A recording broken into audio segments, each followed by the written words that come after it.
Well, welcome back to Spam Humbug, the most official, unofficial podcast of the Ultima Dragons and the official podcast of the Ultima Codex. I am WTF Dragon, also sometimes known by the handle Canadian Dragon, and normally this week I would start with, a little bit of news, or possibly some other witticism to share, but I really don't have, A, the time for that, or B, anything ready for you. I don't. Nothing. I'm dry of content. I don't even have a joke to share. It's really quite terrible.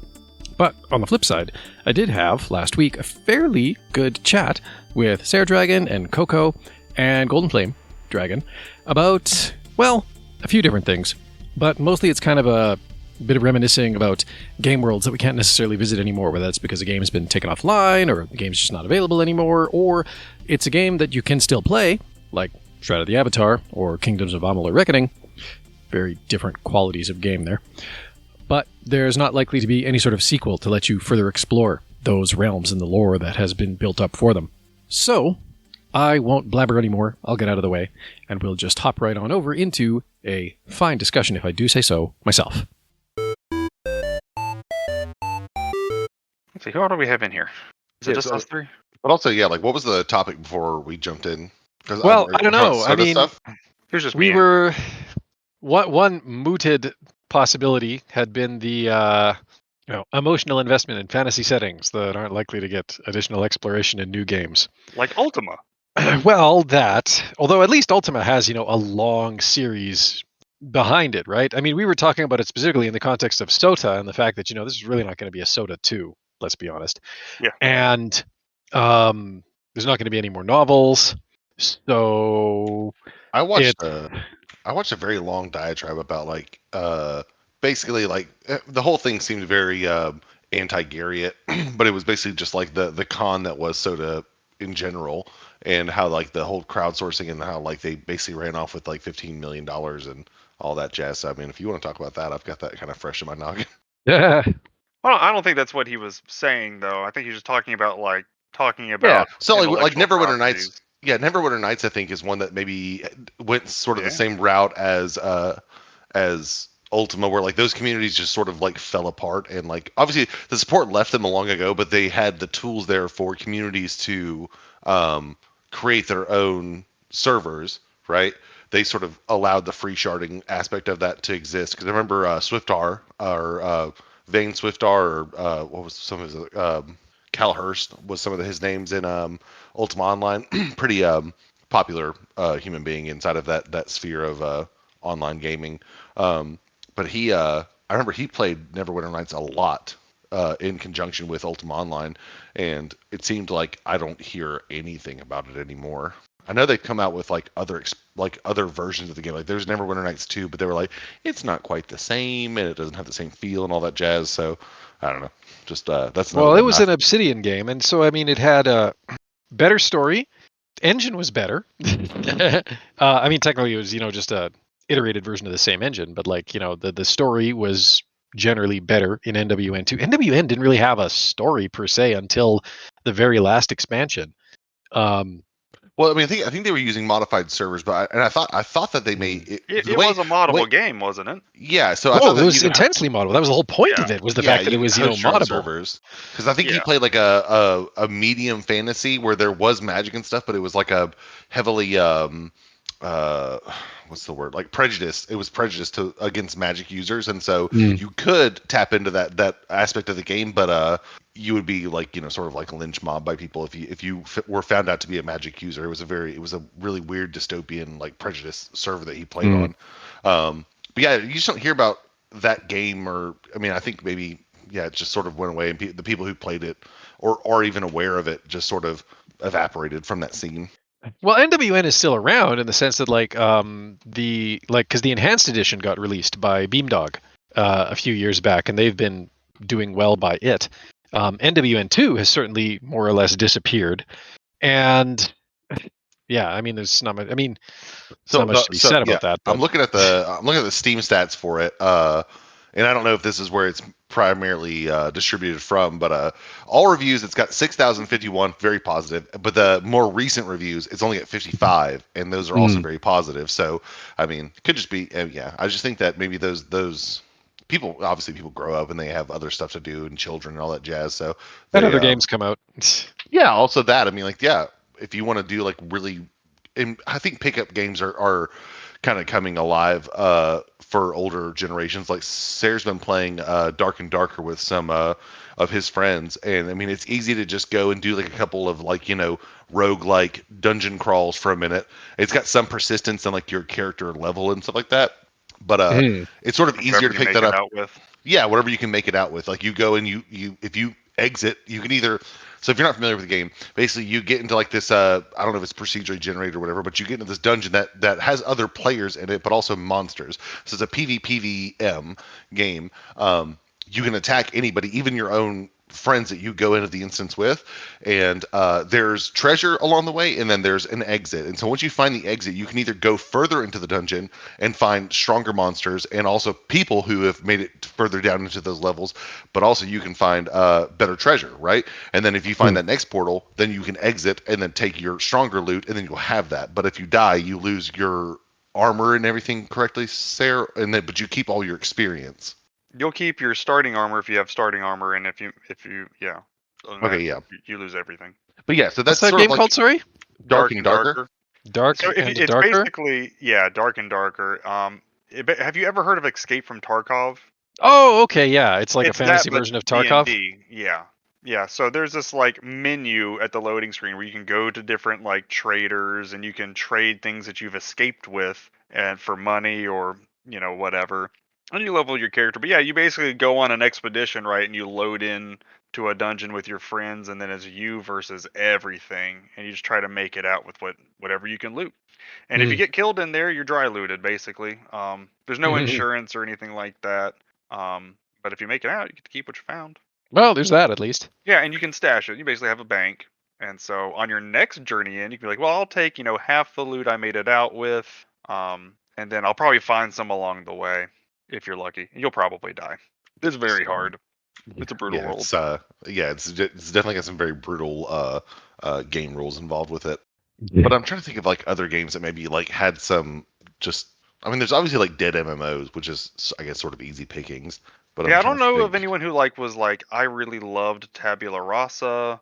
I'm sure they're out there. You'll probably find like 3 reviews somewhere. I'm not even really sure how long that game lasted. Let's find out. We have the internet.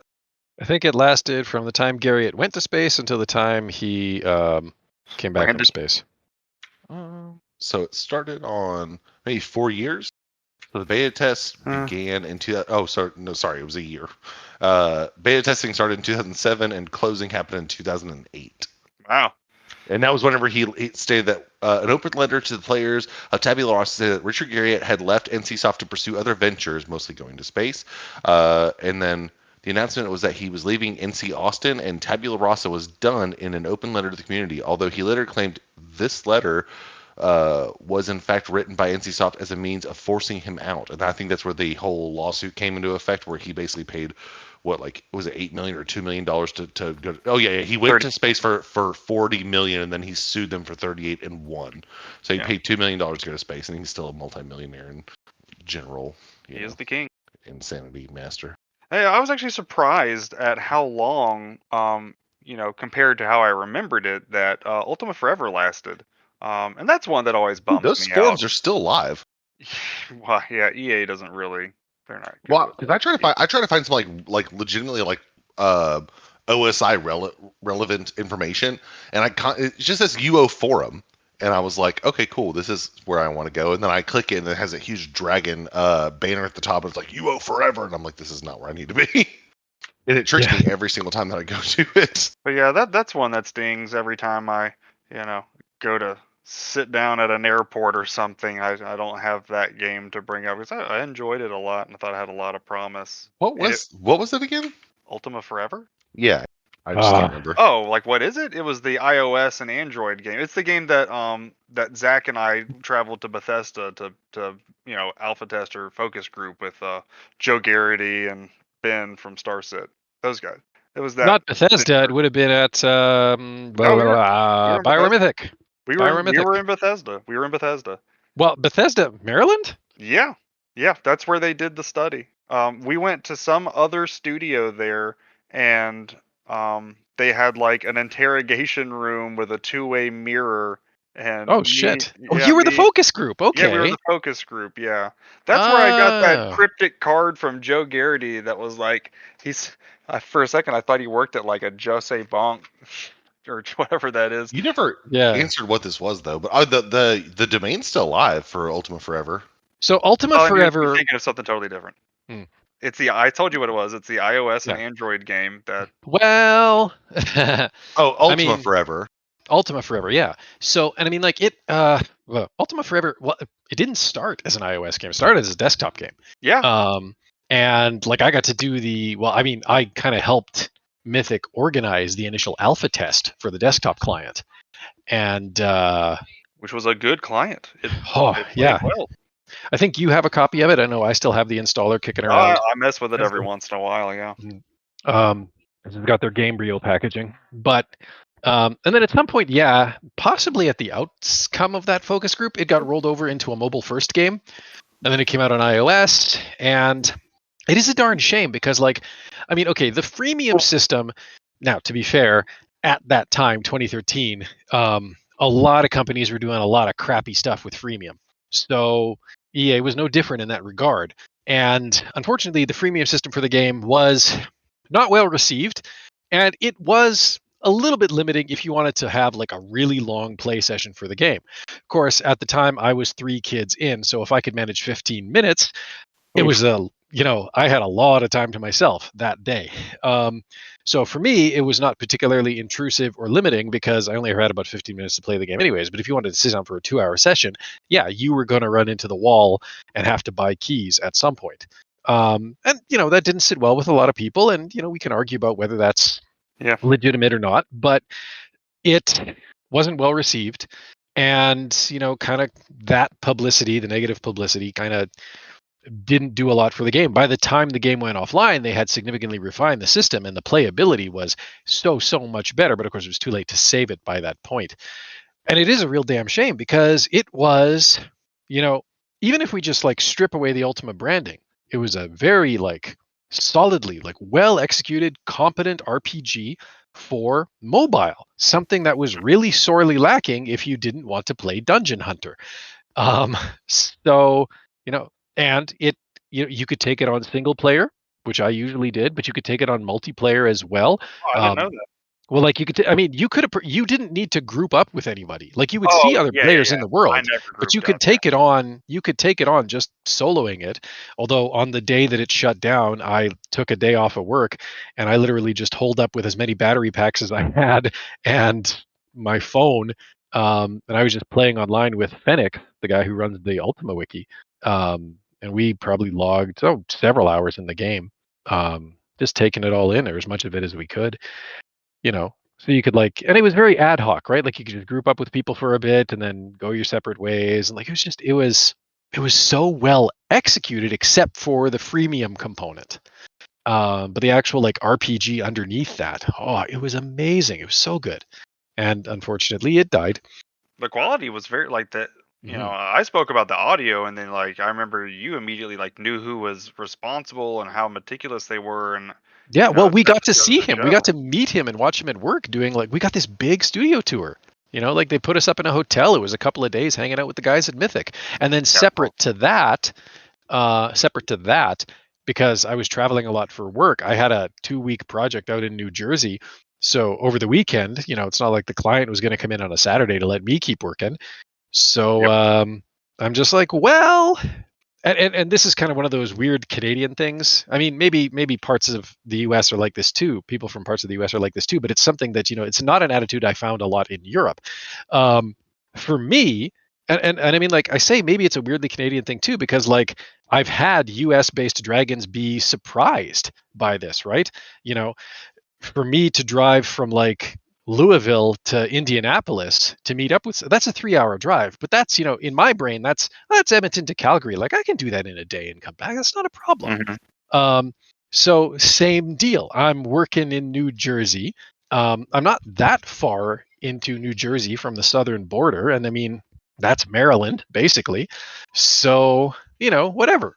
I don't have anything else to do on the weekend. I'll have breakfast. I'll hop in my car down the turnpike through Baltimore, kind of come, around the Beltway and off to Fairfax, pull in, hang out at the studio. So that was cool. And I remember like actually, sitting with Jimmy, the assistant producer, and he was just going through a new bunch of assets that they were adding to the game. And we were like, and we're looking at all of this stuff. And he's like, I am really struggling to figure out how to name this stuff. And I'm looking at it and I'm thinking, it's kind of got this like it's a lot of browns and greens, and some of this looks like, it might be made out of like animal skin or fur. So then I'm just like, dude, we got to go to Savage Empire to start naming this stuff. And so we did. Like I had the Ultima Wiki pulled up, all the Savage Empire pages, and so we're naming this cloak and that thing and the other thing, and we're just like pulling fragments out of the Savage Empire lore to name all of these objects that are going to go into the game in some update. But yeah, like I got to meet pretty much all the team behind the game, including the audio guy, and yeah, I mean watching him at work and seeing like how he was, I think the example I gave in Discord was something to the effect of like, he was making sure that like the sword strikes were in tune with all of the soundtrack beats.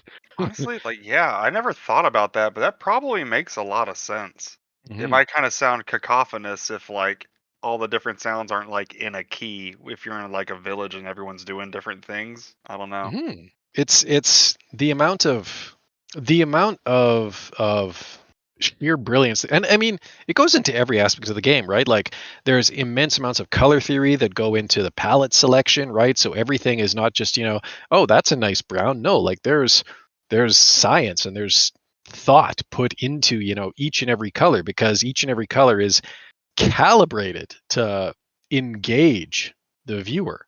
The audio, everything has to be in harmony with everything. It's intense, and the people who work on this stuff and who actually like bring it to reality, they are brilliant people in their field. They really are. Audio, the hand painted backgrounds, and then just like everything else that went in the game. I didn't find it to be a particularly buggy game, and you take all of these things and put them together, and then it's just done like forever. Ultima done, and it was forever. gone. And yeah, I'm still bitter about that. Facebook still occasionally like tosses me reminders. It's just like, oh yeah, it would be nice to still, Britannia is still waiting, isn't it? Like the notifications they used to send you or whatever. Britannia awaits stranger. It's like, oh, that hurts. That still hurts. Why does it hurt 10 years on? But it does. Yeah. Well, what do you really think brought on the demise? Do you think it was all the freemium stuff that brought on the demise? Because I just, for some reason in my head, it always felt like the game just stalled, maybe, and like everyone's focus shifted to Dungeon Keeper. I don't know if I'm just like, if that's just in my mind or what. I mean, behind the scenes, I could think of two things that sort of really became all-consuming at Mythic. One was Dungeon Keeper, definitely, and that did endure for a goodly long while. I think it's died now, but that did endure for quite a while. And I mean, to be fair, like I think they came up with a more effective gameplay model for Dungeon Keeper, right? I was not a big fan of the fact that any rando could just raid your dungeon, but it kind of fit with the lore and attitude of the original Dungeon Keeper series, right? It was kind of, well, of course, you're the devil. Of course you're going to be a dick to some other devil. But and I don't know, maybe they just had better luck monetizing it. I didn't find the monetization in Dungeon Keeper to be half as annoying as in the release version of Ultima Forever, as in the initial release. But also, like, I know too, Ultima Forever, I remember like when we had the tour at Mythic, Ultima Forever had a development not unlike Ultima 9's, in that there were multiple points at which it was effectively canceled and people had to burn a lot of their credibility to keep it uncanceled.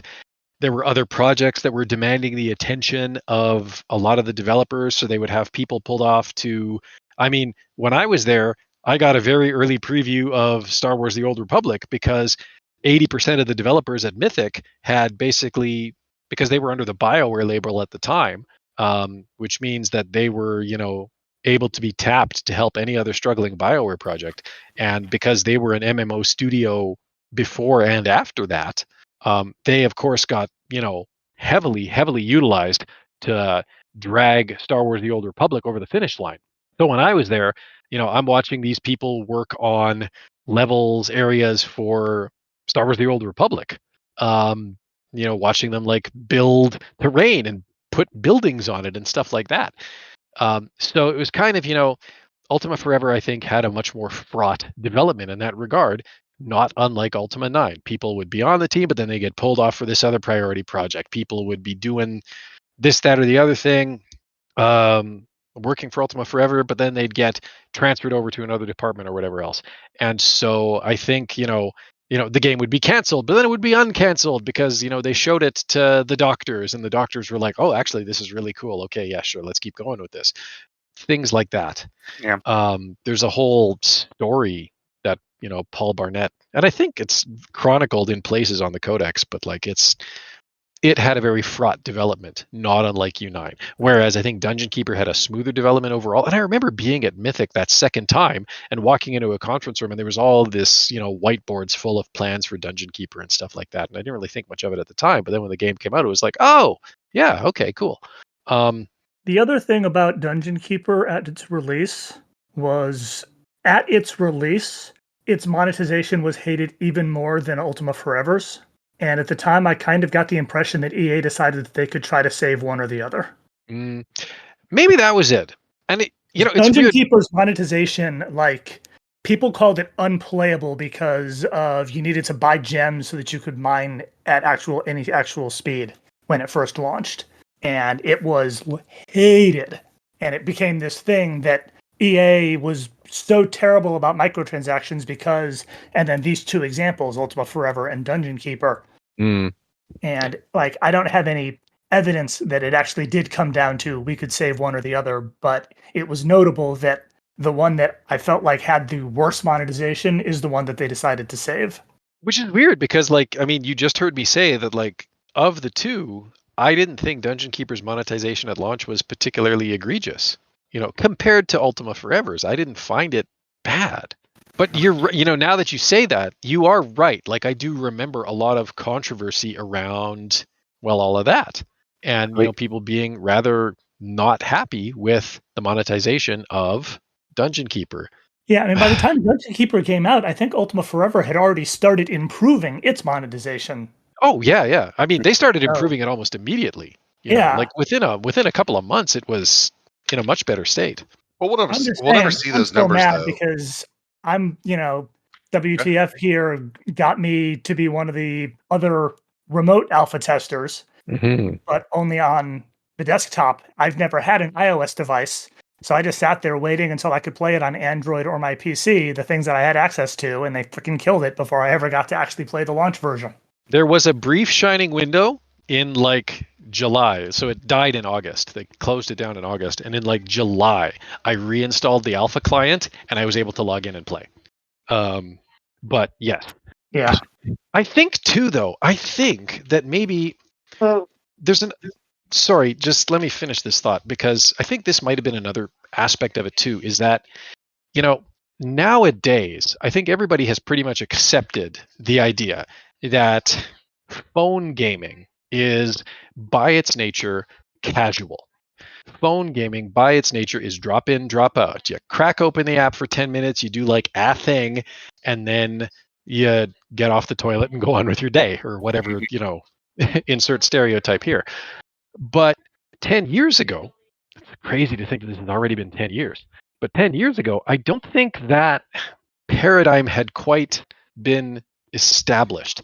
And so I think, too, in addition to all the other issues that have already been discussed, especially around properties that had long histories, like Ultima, like Dungeon Keeper, there was sort of this attitude of I should be able to just dip in for a couple of hours and play, marathon session, right? And it's yes, but also that's this is not that platform, So I think that there's a half in the bag situation happening with mobile gaming, is that people will or developers will optimize for the touchscreen experience. But me and Sarah have both delved into the like the USB or USB-C plug-in controller, and I played tons of Game Boy games and PlayStation games using a controller that would wrap around your phone and plug in via USB-C. But I think that like it would developers would alienate potential players by saying like, oh, you would need this peripheral in order to play. Like you have to spend an extra $20 to $50 to $80 if you want like one of the higher quality ones in order to play our game effectively. Even though it would overall improve your experience of playing games on your phone and like maybe potentially reduce your need for a Switch or a Steam Deck or if you're a weirdo a PSP, then Well, you can stream PlayStation to your phone. Yeah, and I mean, and with a lot of these like remote play things, like I think Steam or is it Steam? There's one. Steam has remote Yep, play, Steam, PS remote has play. remote Xbox. play, and then NVIDIA GeForce Now GeForce, that's has what I'm thinking of. Yeah. yeah. And it's different, I think, on Android. On Android, it's a dedicated app, whereas on iOS, it's a progressive web app. So essentially, a glorified Safari shortcut. Xbox, xCloud, or whatever the heck they call it now, Xbox Cloud Gaming. Same idea. Dedicated app on Android, progressive web app on web app on iOS. But It's that works. expectation to buy that extra piece of hardware, and also designing your software to be either applicable to both or having a better user experience for either one or the other. And so mobile gaming, I don't think will ever take off unless it becomes sort of a norm to have that extra piece of peripheral with you at all times to play those games. I mean, don't get me wrong. I yield to nobody in my love of the Backbone controller. That thing is amazing. I'm Yes, looking at mine yeah, right now. Sarah and was. my Yeah, he showed it to me. I bought sort of tears. a like. I think I bought a Razer version, and it was within a month of use, it was already starting to show some like serious signs of like joystick wear. The whole Backbone app Oh. too. It's like Steam for your phone. Like it's pretty great too. Yeah, it's kind of got Steam like a just community around for feature and fun. like clip sharing, and it's all kind. Backbone is just fun. I think if Steam joined that conversation, then it would be over. Well, yeah. I probably played like 75% of my Genshin Impact time was probably logged on my phone with the Backbone. Don't talk about that game to me. Fair enough. My daughter spent $900 in that game without us knowing. Wow! Oh Yeah. no, that happened. Yeah, she we were definitely a victim of like, oh, we'll allow you to buy these coins or whatever they are once, and then she did it again by accident, and then was like, oh, this is very easy. I can just mitigate any strife in my life by purchasing more coins. And I remember looking through my bank logs one day, and I was like, what is my wife buying on PlayStation nonstop? And I call her, I'm like, Oh no. have you spent $700 recently on PlayStation? And I kept like going pages like, oh my god, it keeps going. Yeah, it was a horrendous. So yeah, anytime that game's brought up, I'm just like, ah. Fair enough. But it was. I think it was like made. I was actually really cheesed off when the follow-on game Honkai Star Rail came out, and it didn't have controller support on iOS at launch, and didn't like have what? literally, it didn't have controller support on iOS at launch. Like mobile controller support. Yeah, like the Backbone wouldn't work with it. And Don't I'll be honest, the games have to be haven't- registered like inside of the Backbone like app in order to work? No, they get some. Because I remember, I feel like I remember plugging Scott's Backbone into mine and trying to use certain. Maybe it's just emulator kind of thing that like maybe they don't pass those things through. I can't remember. I remember having some problem with his Backbone in an app that I had. So I thought think maybe you lose like some of the screen recording functionality, but I don't maybe feel like I had any control. Yeah. Well, I mean, I know for sure that the Backbone was plug and play and perfect for Scum VM. So I don't know what you were using to emulate. But I mean, yeah, I didn't do any of the screen recording because I'm pretty sure you need to launch through the Backbone app, almost like a Steam game or something for the Or maybe it's overlay. just that it wasn't working when I didn't have the app installed or something like that. I can't remember what the scenario was, but Yeah, you no, had to, I like- installed several games that aren't really related to Backbone. Like I was surprised that Shredder's Revenge for Switch, the new Ninja Turtles game, it's available if you have a Netflix account and you can play it through Netflix games. And I was like, what is this? And I just downloaded it and pulled it up with my backbone and played it, and it was pretty amazing. How was the performance? Great. Really? Like it was reactive home like, network. pretty well? Yeah, Yeah, but I mean, like, but going through like the Netflix app, I mean, like, it doesn't. It was not the Netflix app. It was the Netflix games. Oh, okay. I forget that Netflix offers games now. I honestly was don't not even know aware of what that. means. So like I'm looking at it on my phone right now, and it is Teenage Mutant Ninja Turtles: Shredder's Revenge, and it's the regular icon, Leonardo looking at Shredder. It just has the Netflix in the top left, and if I click on it, then it just loads the game. But it shows me a little Netflix banner first. I mean, I knew they were developing the gaming thing, and then I promptly just forgot all about it. It pops up in the tech news podcasts that I listen to from time to time, and I've seen it. Like, I can think of, scrolling through Netflix and like, oh, here's the games. I've never engaged with it, to be honest. See, I was totally blown away. I did not know they were doing this. I figured it was definitely in the realm of possibility, especially after like Bandersnatch and when like they were still using Silverlight and stuff. But yeah, I had no idea. Well, they started bringing stuff over a while back. Like, I remember my kids for a while were playing. My kids are Minecrafters through and through. Mhm. I do remember them playing Minecraft Story Mode on Netflix. But that's more of a telltale adventure game. So you're mostly just watching a narrative play out, and then every so often it'll throw, a selection at you, right? So that works very well with, your typical remote. Yeah, like a choose your adventure kind of thing. Exactly. Yeah, and I was not even aware that Netflix had a gaming aspect. Like tonight is the night that I'm hearing that this is apparently a thing. Yeah, just crack open your Netflix app and look, the games will be there. See, that's the part that surprises me. I'll have to go. I guess I didn't never scroll down that far. I guess I opened up Netflix when I've been recommended something. Yeah. I don't really go looking I only much. watch Seinfeld when I'm going to sleep. That's pretty much the only TV I watch. That's worth the price. Yeah, I get to see the school bus or the bus scene where the mugger gets on it. Well, hey, I've got an idea for to go to the original topic. Things that you love that you can't really invest much into anymore. So we talked about Ultima Forever, which was, I mean, you could say. I mean, you could say that it's kind of like Ultima in general is one of those games where it kind of like it goes down with the company, I guess though. But like EA did not go down, right? Maybe they lowered the flag, like they brought it down, and then EA kept sailing. But like, anyone have any like major affinity for like the old Sierra point and click adventure games? Because that's I love those things. That's a big one for me. And so, and I was thinking about it while we were talking, and I was like, I guess. I really can't say that anymore because King's Quest had a new game in 2015 and Leisure Suit Larry somehow continues to produce games and they're actually pretty good, although they're Leisure Suit Larry games, so it comes with all that.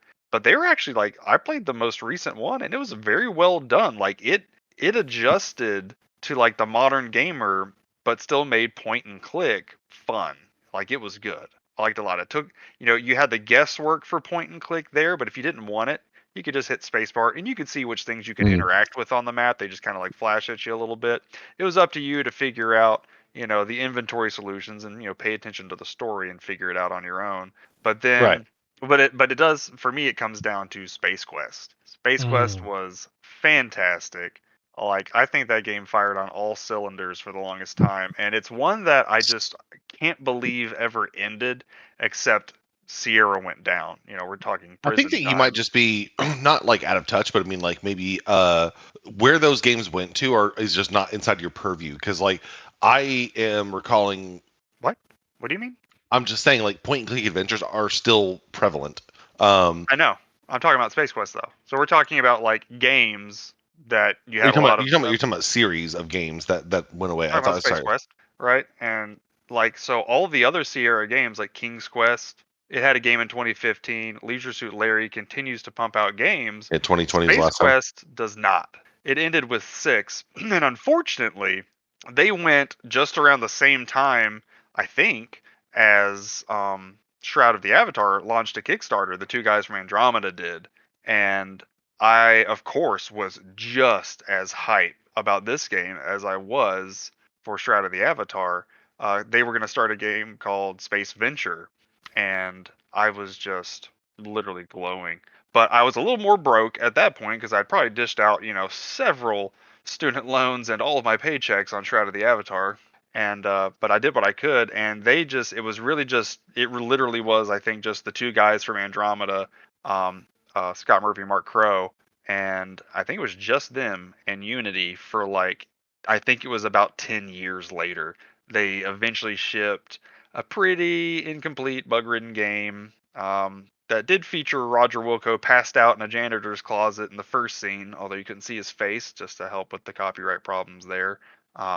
And it just didn't work out. I think Scott Murphy had some health issues. I think maybe his family member passed away during development. It just dragged on and on and on forever. And I'm just still every day just aching for more Space Quest. And if there's anyone here who's a fan, I do have a little good news that if you're paying attention to the Sierra universe right now, you may know that Ken Williams and Roberta Williams did actually re-release, quote unquote, a 3D version of Colossal Cave Adventure earlier this year, and it's great. That's right, I heard about that.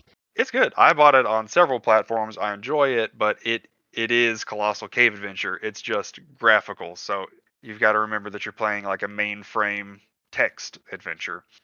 It's a bit of a historical piece, so it's definitely not for everyone, but they did show huge interest in taking over the reins of Space Venture and getting it across the finish line. And if that happens, I am going to feel really good, but it's still not Space Quest. But they did really good production value with Colossal Cave Adventure. I mean, for them to just come out of retirement during the pandemic because they were bored and say, we're going to take the first adventure game from like an IBM mainframe in the 70s and we're going to make it VR, we're going to make it, 3D, we're going to put it on literally every platform. I can't think of a platform that it's not on. I'm pretty sure it's on the Atari VCS. It's everywhere. And like they are continuing to update. They had a beautiful voice narration and everything. So I'm really hoping they get a hold of this property because I think they pretty much gave up on the game and they just kind of released it. It's not great. So I'm really hoping that they get a hold of it. Absolument. I think we I need have a game two remake. examples of Oh yeah, go on. something that I would like to see more. I can't say in the world of in one case, but that general, location for games. One of them is I did grow up in addition to on Ultima, but also on the Gold Box games. And the thing about the Gold Box games is they wound up instilling within me this expectation that the most important place in the Forgotten Realms was the Shadowdale area. And then it became the Sword Coast and just never left. And I don't know when the last time they've done anything that goes anywhere near Shadowdale or Flan or any of those has been. So I can't say Couldn't even tell games you. in the Forgotten Realms because, we just got Baldur's Gate 3. Yeah. Mhm. But I did form an attachment to the Dale lands that is no longer being satisfied. Yeah. I could see that being pretty rough.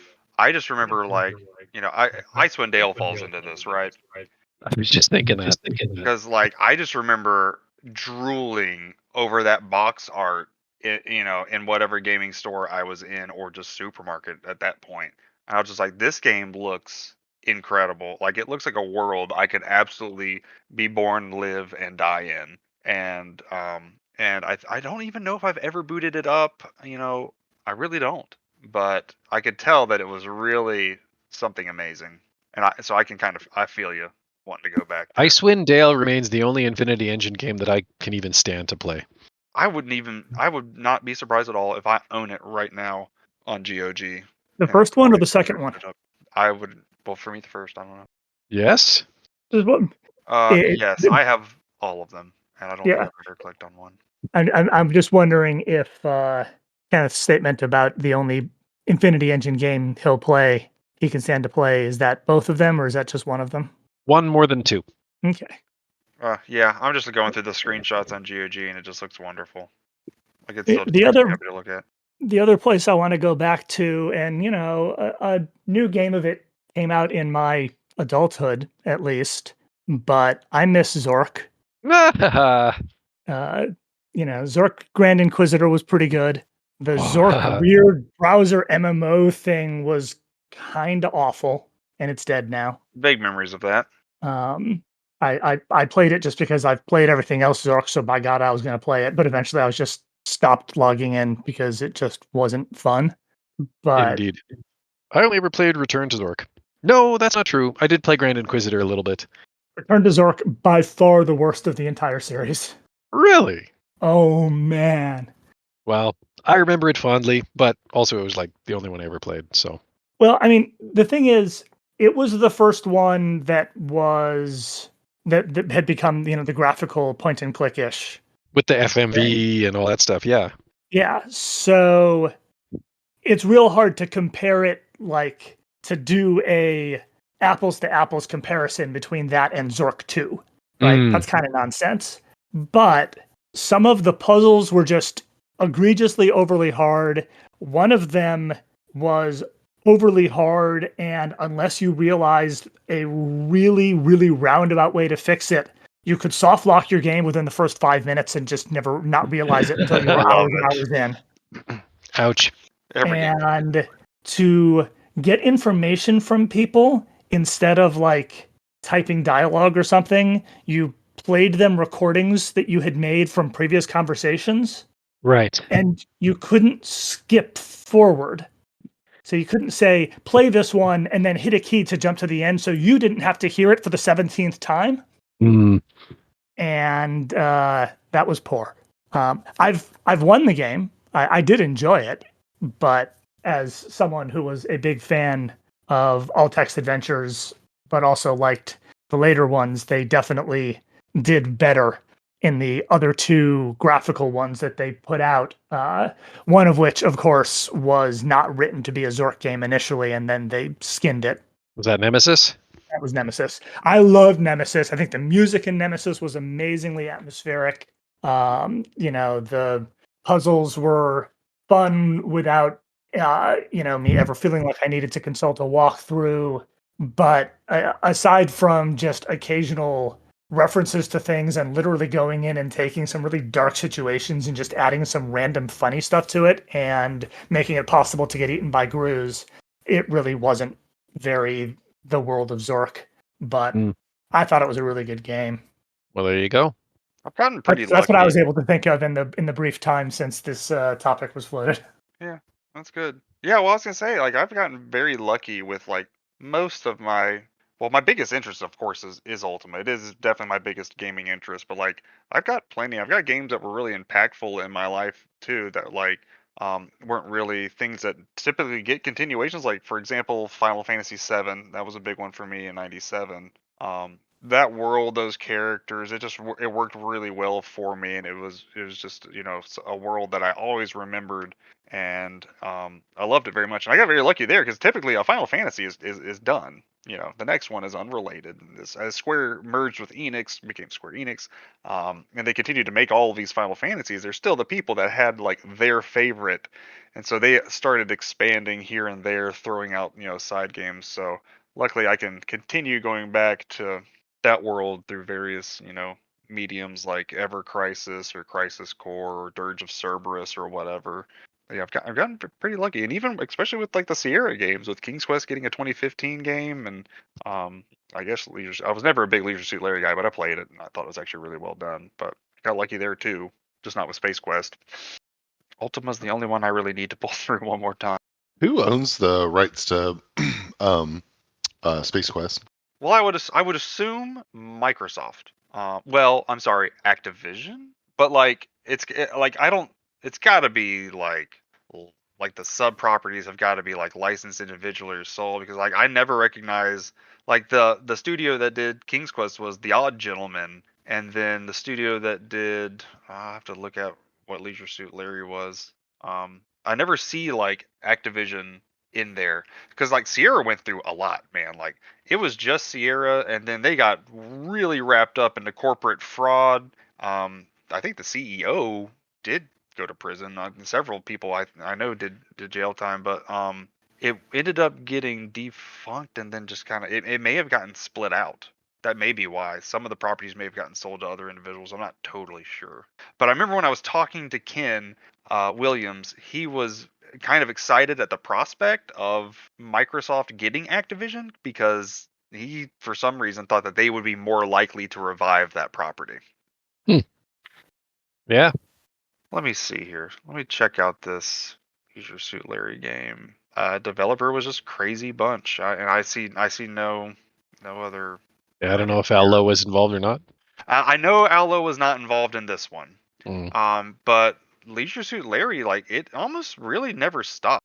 Like, it seems to have persisted through the collapse of Sierra Online. Because I know there were some more modern ones that Allo was involved with, but then I think later on, or at least for the last two, he just was. Right. Because, let's see. So developers for Leisure Suit Larry are Sierra Entertainment, High Voltage Software, Team 17, Replay Games, and Crazy Bunch. Team 17, huh? Mm-hmm. The publishers are Sierra Entertainment, Codemasters, Replay Games, and Assemble Entertainment. And the latest release was in 2020. So I can't totally remember, but the collapse of Sierra definitely was after 1996, definitely before 2004. So in 2004, you had Leisure Suit Larry by High Voltage. The one before that was 96 by Sierra Online. All of them before were. So you had a 2004 Larry game, 2009, 2018, 2020. And then you had remasters of Leisure Suit Reloaded in 2013. So Right. Leisure Suit Larry just kind of like never stopped. King's Quest died until 2015. And I don't know if you guys know about that or played it, but it was great. Had Zelda Williams, Robin Williams' kid in there. She did really great. Doc Brown was in there. He was awesome. And it just kind of went through all of King Graham's life. It was pretty cool. It was definitely different, but it was still pretty cool. Neat. Yeah. Well, I hope Yeah, so it seems like Acquisition. The sequel. It seems like Activision. Oh wait, no. TJX Companies acquired the domain Sierra.com from Activision, subsequently shortening the name of its Sierra Trading Post subsidiary to Sierra. So maybe some weird company that no one's ever heard of owns it. Entirely possible. I can't see some of those places like Sierra, and obviously EA doesn't get rid of anything. I just don't see them getting rid of the IP though. Maybe just but is they're the domain. definitely right, like licensing. I mean, just license it. That's all I care. I don't care what you do with it. Just let somebody else do it. You get some money. Just, you hope it doesn't go the way of the Wing Commander license. Right. Well, yeah. So this article says that only the domain was acquired, so it's not. It doesn't say anything about the IP. Are you sure you're talking about Sierra Games? Sierra Entertainment. Okay, yeah, Sierra Entertainment. Okay, so the parent of that is Vivendi Games from 1996 until 2008, and then after that, Activision. So Activision Blizzard currently is in on it.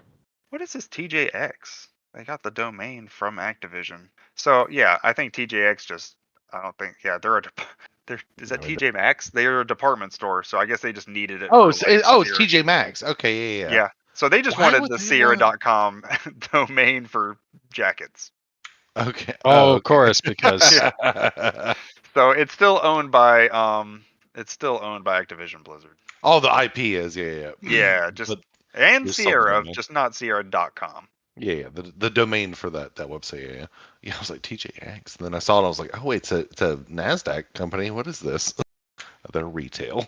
Yeah, actually, yeah, I'm there now. They have dog collars, some fall savings. Yeah, nice shoes. Yeah, no, I'm not seeing any Space Quest though, so navigating away. They have search. Okay, here we go. They have some shoes. If you search Space Quest, I'll take it. And some like expensive. Some long underwear is what I would describe this as, like long boxer. Is it purple like Roger Wilco? I would say it's more maroon-ish to brown. Maybe after a few washes. Yeah. So yeah, they have some purple shoes though. Toddler girl Trail Quest hiking shoes. So yeah, I'm assuming that's probably tangentially related. Well, at the risk of cutting things off too soon, I think possibly we have exhausted the length of the conversation, since we are now talking about underwear, changing color in the wash. Good call. Yeah. Plus, I have kids I need to get to bed. So I think we shall call it there. Yeah. But, Well, may everyone's favorite world get a sequel. You know, I keep holding out hope that THQ is going to announce something with Amalur, but so far. Maybe reach out to TJX. Maybe they can do something for you. Yeah. Yeah, it's been a pleasure, though. Yeah, good to talk to y'all again. We'll have to have Coco, you, and Seer back on for another UO gripe session. Yeah, I'm actually playing right now, developing some gripes, so I'll be there. Excellent. Well, we'll try and get something on the board. All right. Cool. Everyone have a good one. Yep. Y'all take Have care. a good night, y'all. Bye. Good night. See ya. If you'd like to join the Ultimate Dragons, you can do so at udic.org, where you can select your very own dragon name and get added to the official roster of the Ultimate Dragons. You can also find them on Facebook at facebook.com/groups/Ultima Dragons. You can follow them on Twitter, twitter.com/Ultima Dragons. Or you can find them on Discord or the Weremount if you're feeling particularly old school. Links for both of those are in the show notes. If you would like to support the podcast, you can do so on Patreon, patreon.com/UltimaCodex. We also now are accepting support via Ko-fi. That's ko-fi.com/UltimaCodex. And also Buy Me a Coffee, buymeacoffee.com/UltimaCodex. You can like Ultima on Facebook, facebook.com/The Ultima Series, and you can follow at Ultima Codex on Twitter or now on Instagram. And as always, this episode of Spam Humbug has been brought to you by our Patreon backers. Thank you to everyone who supports the podcast and the Codex by that means. And as always, a hearty thank you to our co-producers, Seth, Golden Flame, Dominic, Vladimir, Gronk, Helgriff, Violation, Winfield, and Pascal. Thanks for listening, and until next time, be virtuous.